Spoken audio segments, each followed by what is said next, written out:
మంచి మానవత్వం వంటి లక్షణాలు అడుగంటిపోతున్నాయి. మనుషుల్లో నేర ప్రవృత్తి పెరిగిపోతోంది. చిన్న చిన్న కారణాలకే దారుణాలకు పాల్పడే వారి సంఖ్య రోజు రోజుకు ఎక్కువైపోతుంది. అత్యంత కిరాతకంగా, పాశవికంగా హత్యలు చేస్తున్నారు.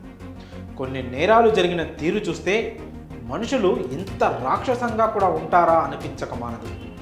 తాజాగా హైదరాబాద్లో ఓ చోట ఇలాంటి దారుణమే చోటు చేసుకుంది. బీజేపీ నాయకుడు ఒకరిని అత్యంత కిరాతకంగా హతమార్చారు దుండగులు. అతడి ప్రైవేట్ పార్ట్స్ కట్ చేసి గొంతు కోసి అత్యంత భయానకంగా హత్య చేశారు. హైదరాబాద్ యూసఫ్గూడ ఎల్ఎన్ నగర్లో బీజేపీ నేత ఒకరు దారుణ హత్యకు గురయ్యారు. 10 మంది గుర్తు తెలియని దుండగులు అత్యంత పాశవికంగా దాడి చేసి హత్య చేశారు. వివాహేతర సంబంధమే ఈ దారుణానికి కారణంగా తెలుస్తోంది. ఈ ఘటనపై పోలీసులు తెలిపిన వివరాలు ఇలా ఉన్నాయి. నాగర్ కర్నూలు జిల్లాకు చెందిన సింగోటం రాము బీజేపీ పార్టీ వ్యవహారాల్లో చురుగ్గా పాల్గొనేవాడు. దాంతోపాటు రియల్ ఎస్టేట్ వ్యాపారం చేసేవాడు.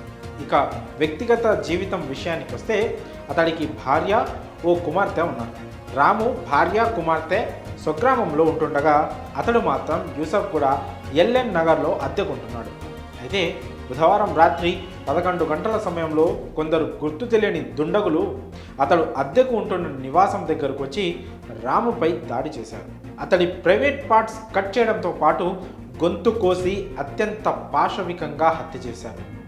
దారుణం గమనించిన స్థానికులు దీని గురించి పోలీసులకు సమాచారం ఇవ్వడంతో వారు సంఘటనా స్థలానికి చేరుకొని కేసు నమోదు చేశారు. అనంతరం రాము మృతదేహాన్ని పోస్ట్మార్టం నిమిత్తం ఉస్మానియా ఆసుపత్రికి తరలించారు. వివాహేతర సంబంధం కారణంగానే ఈ హత్య జరిగి ఉండొచ్చని స్థానికులు అంటున్నారు.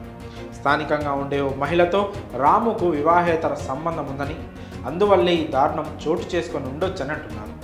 కేసు నమోదు చేసి దర్యాప్తు చేస్తున్నారు పోలీసులు. కాగా దారుణ హత్యకు గురైన రాము రానున్న లోక్సభ ఎన్నికల్లో బీజేపీ నుంచి నాగర్ కర్నూలు ఎంపీ టికెట్ ఆశిస్తున్నట్లు తెలుస్తోంది. మరి బీజేపీ